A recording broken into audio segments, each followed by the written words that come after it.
Good morning, everybody. It is the 21st of March, 2021, 10 a.m. in the morning. Yay, second day of spring. And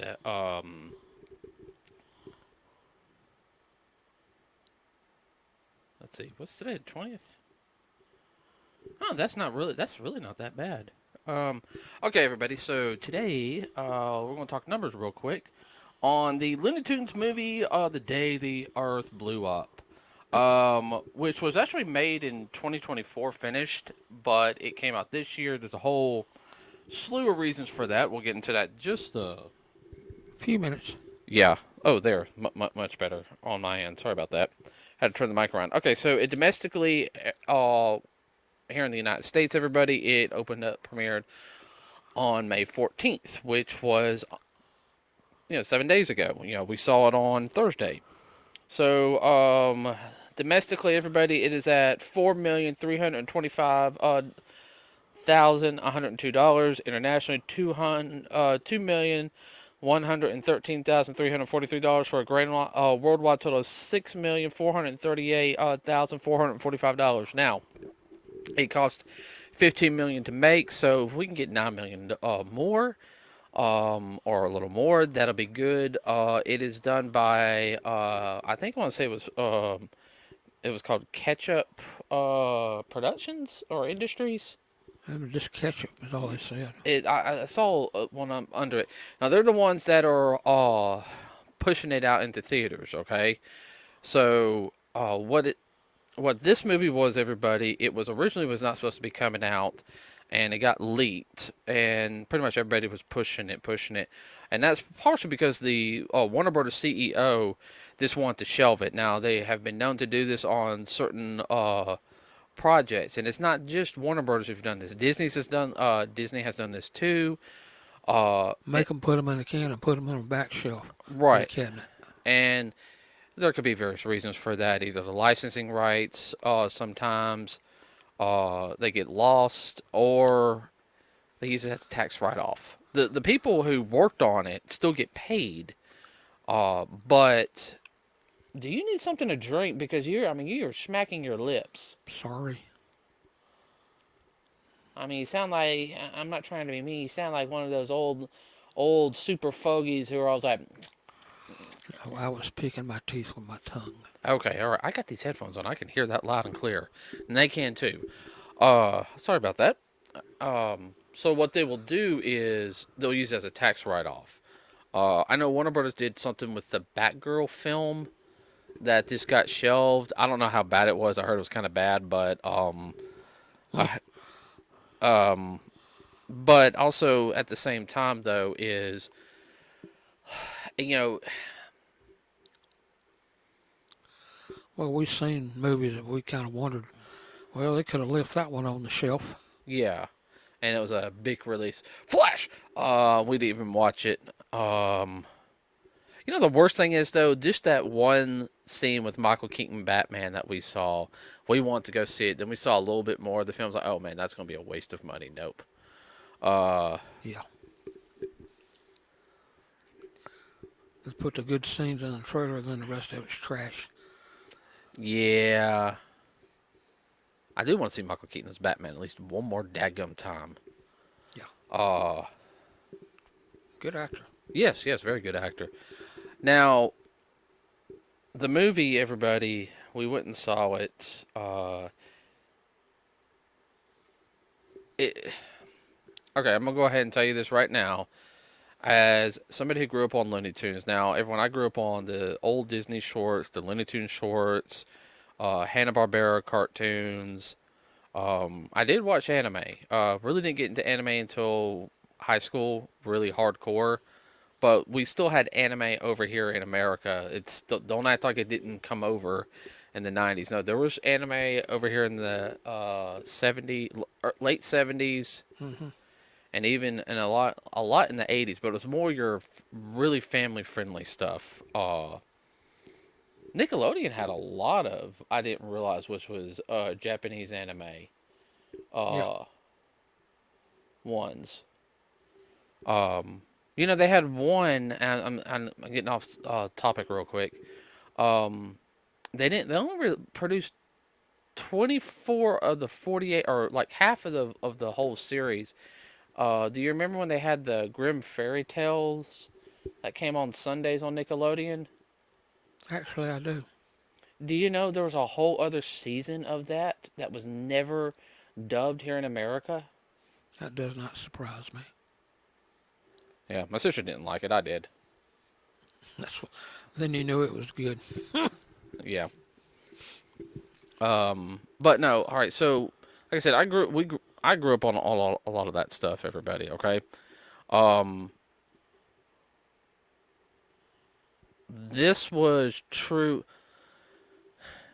The designs of Porky and Daffy are modern. I will say that. Pretty much, yeah. Yeah. Quote unquote traditional modern. Yeah. Traditional modern. The voice actor for Daffy and Porky are the same person. I thought he did a good job. Yes, I mean, sounded very much like the old. well, he's been about to yawn. He's been doing it, Daffy and Porky. Porky, because he did it in the Bugs Bunny show that came out like almost a decade ago. Yeah, Um, that was like that really heavy set Porky where they went with the old. yeah. Original Porky. I mean, he was like a beach ball. Yeah, he really was. He really was shaped like a beach ball. So but this Porky isn't, and the story everybody's. I'm not gonna lie to you. It's good. It's got a very It's very story driven. yes. The comedy's in there. Uh, the one thing I will say, there wasn't as much super slapstick as you would expect, but Like what you get with Daffy and Bugs. right now, um, this is original Looney Tunes Daffy. Everybody, this isn't Bugs Bunny. Daffy. Uh, where they're kind of bickering and everything, and you know, or well, even some of the later before that. I mean, he kind of his personality changed just a little bit. But he has that old sense of he is loony, and they do admit it that he goes, "I am very loony," you know. Yeah, Uh, he's crazy a little bit. very much had a feel of a 1950s sci-fi movie. Oh yeah, I mean, it had a little bit of horror, like I won't say horror. I mean, I'm just elements of horror. Like you're gonna laugh at the scenes, but it's just what they did. You can say, oh, they got inspiration from some, from. that's where the cherry picking comes in. Mm-hmm. If you can figure out which old movies you can associate it with other 50s Mm-hmm. or other series. Mm-hmm. We've worked on that between us. That's half the fun to me. Pod People. No, Invasion of Body Snatchers. Yeah. Um, especially the Scream, but the Scream came is reminiscent of the 1970s version. There was another Martian movie that came out in the 50s, but I can't remember the name of it. It was very similar to. Mm-hmm. I got a little feeling in that one scene. I got a little bit of feeling of the Blob or the Thing in it. Yeah. Oh, well, a little bit dealing with Men in Black cartoon. Yeah, Men in Black, Mars Attacks. Oh, God, Mars Attacks. That movie is so wrong. Yeah, and like I said everybody, it does have a good story to it. It's not super groundbreaking or eye opening or inspirational. It's a Looney Tunes film, everybody. It's meant to go be enjoyed. Uh, There's a lot of times, too, you'll sit there and it'll take a second for uh, the comedic comment to hit, and then you'll laugh. Oh, okay. Ha ha ha. Oh, I laughed like tremendously. I don't know about you. Oh, I did. And there was a couple of classic comedy parts that Daphne and Porky both did that are very reminiscent from the uh, older cartoons. Mm-hmm. And I think that's something that uh I guess the best way to put it is uh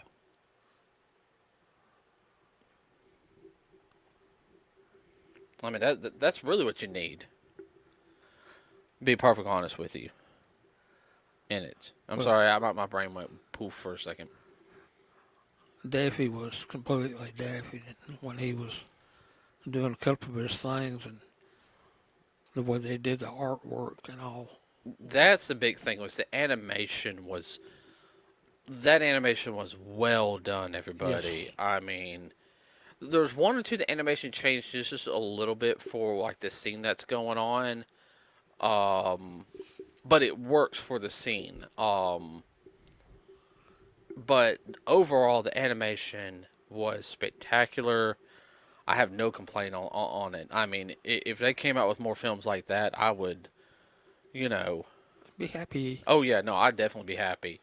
It was fluid. It was concise. It was, uh, The slapstick. I mean, it wasn't over slapsticky.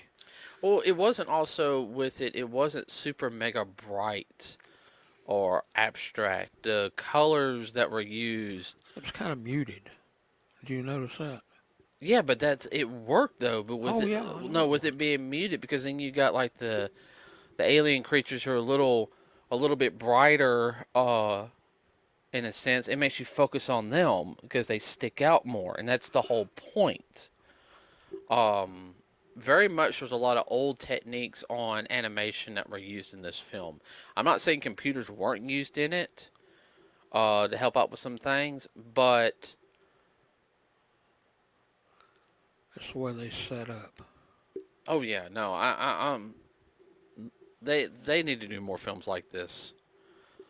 And it kind of reminds me of, now that I think about it, there was a lot of Tom and Jerry movies that came out last decade that had really, really good animation.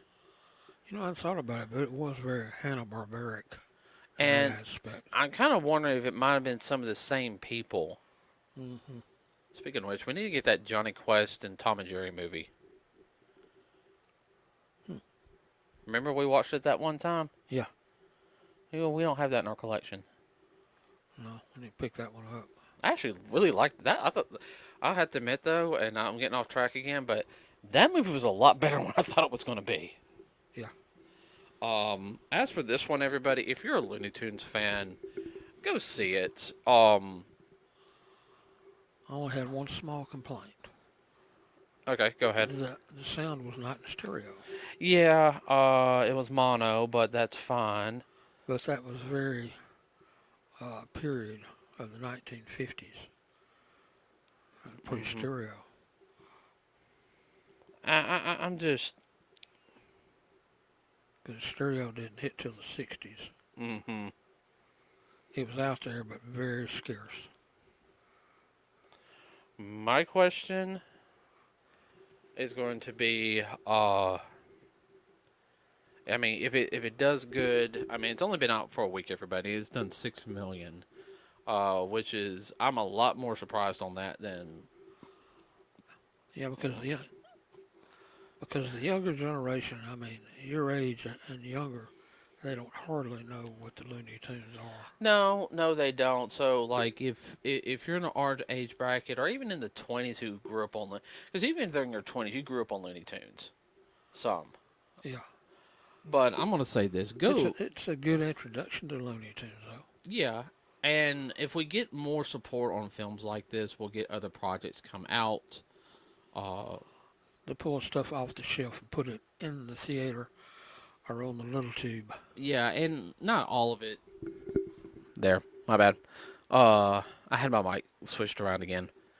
Not all of it will be good if they pull it off the shelf because there's probably some bad projects. I'm not gonna lie on that one. But But you know, even the bad ones can make money. yeah. Let's There's see. enough idiots out there that would love it. Well, there's a live action animated one I've seen pictures like still. It's been filmed. It's Coyote versus Acme, and it's supposed to be Wile E. Coyote putting a lawsuit against the Acme Corporation, Yes. saying that their products are faulty. So I personally would love to watch that movie. I'll go watch that too. There's supposed to be another one called Bye Bye Bugs or something, and it's a full length Bugs Bunny film. And that would do good too. Depending on which rendition of bugs you have. Yeah. Um. But I mean, Yeah, with Wile E. Coyote, yeah, I'd like to see that because he's always using Acme products. yeah, and it'd be hilarious. It really would. But I'm thinking also is that now this gets into the Looney Tunes aspects a little bit. So Warner Brothers, they have their what they call it Max or HBO Max, whatever you want to call it, their streaming service. They pulled all of the Looney Tunes shorts off of it. Really? Yeah, they're not there anymore. What happened? I don't know. Now there's supposed to be a Blu-ray collection coming out soon that's gonna have all the all the original Looney Tunes shorts. Wow. Yeah, so And that's going to be a big collection. mm-hmm. And well, there was also a bunch of Looney Tunes shorts that were never released. I've only seen like a couple of them, like maybe once or twice, and these were done in the early 2000s. Cartoon Network, Boomerang, like Yeah. put them out like for a little bit, and I have not seen them again. Well, if you go back to the original Looney Tunes, they were in black and white. No, well, you're talking Porky Pig. You're talking Yeah. about pre-bugs. Yeah. Yeah, no, I love to see the those because a lot of those were And a lot of rubber hose. yeah rubber hose animation. And it was still good for the time. Fun fact: do you know that there was one Looney Tunes Porky Pig cartoon that was made twice? One in color and one in black and white. What? Do you know which one it is? No, I don't. It's the one where he goes to Wacky Land to go after the dodo. Oh, It originally was in black and white, and then they eventually made a colored version of it. I've never seen the black and white, but I've seen the color several times. Uh huh. Did not know that. Mm hmm. So There you go, people. now, That's your fun fact for the day. yeah, fun fact for today. Uh, well, I mean, it's a good idea also to get them out because you got to think though, like characters like Looney Tunes, all those characters, a lot of them are coming up on 100 years, in the next couple of decades, everybody, and that's a really big thing, and especially in animation. Yeah. Uh, and the Mickey too. I mean, I've sit there and said many times a full length Mickey Mouse movie would attract a lot of people. Yes. I even sit there and said a third Goofy movie would attract a lot of people my generation. Yeah. And here's my premise for it. Either Goofy's getting married or him and Max are getting married, and they mention his mother. Yeah. Because That pulled a lot of people. well, here's the whole thing is in some of the Goofy shorts, especially I think in the 1950s or 60s, he had that kid he called Junior. Yeah. That's Max Yeah. from the Goofy series. Yeah, I knew that. Uh, because it's um Max is his middle name. It's Maximilian. Yeah. So Because in the cartoon, he actually says Goofy Junior Ma'am to, mention that he is a junior. Yeah. Um, but the whole thing is, though, as you look at it, Goofy had a very well paying job. He was very successful and everything. And then at the start of a Goof Troop, they were in a small little trailer. Yeah. So they're saying, got cancer or something. Yeah. And Disney's really big known for that, for killing off the mothers. Another fun fact. I think it had something to do with the fact that his mother actually passed away. They never alluded to it. You just had to kind of figure that out on your own. Mm-hmm. But yeah, I want this type of movie. If you get a chance to go see it, I would go to a matinee to where you can enjoy it more yourself.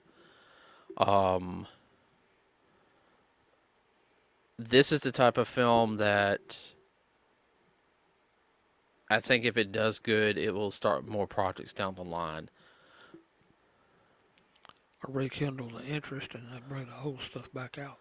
Well, there's a slow rekindle of animation starting to form, and it started forming a couple of years ago, especially with fan animation stuff popping up on YouTube. Yeah. The thing is, though, most companies want to be profitable. Well, most people they want a quick turn profit. Some things have a Burn. slow burn. They have a more continuous um, money coming in. Now, let's see. That's like, okay, for example, that fan animation of the Dragon Ball series. Yeah. The totally different universe where they had Vegeta as a king and Yeah. they were fighting a different version of Broly. That animation was very good. Believe it or not, that actually sparked a lot of people wanting more traditional animation. Another thing, Disney's actually planning on reopening their Disney animation studio. Not That's a big 3D. wow. Yeah, and we're not talking about like some of the like the new animation stuff that they have. We're talking about more traditional style animation. Uh, Multiplane? Multiplane, yes. Oh, boy, you're talking about labor intensive. Yeah, but believe it or not, there's some companies that do that and they make very good movies or even TV shows. Yeah. Uh, so with that being said, you get a chance, everybody, to go support this movie, go see it in theaters. I cannot urge that enough. What? No, definitely. Because if you support it and whatnot, they'll be more inclined to put more stuff out instead of just slapping it on internet TV. Yeah, internet too. And here's something for the sequel: The Day the Earth Blew Up 2. You can Yeah. have Marvin the Martian in it. What? Well, he's a Looney Tune by himself. Uh huh. He's a smart, you know what. Oh, we could finally get a Duck Dodgers in the 24th and a half century movie. Yeah. So, if you've seen the film, everybody, let us know what you thought of it in the comments section. Uh, Like it, dislike it, yeah. whatever. Next week, everybody, will have an part two of one of the unboxings. You know what? We'll do part two of the Thundercat unboxing. Okay. And actually, I'll have some toys out with it. I'll do some quick unboxing. Well, it'll be a kind of a two-way unboxing. It'll be one showing the cat's lair, then showing the toys that we've gotten so far. Then the following week, everybody, will be the Joes. So, all right. With that said, everybody, have a wonderful rest of your weekend. Be safe out there. We are out.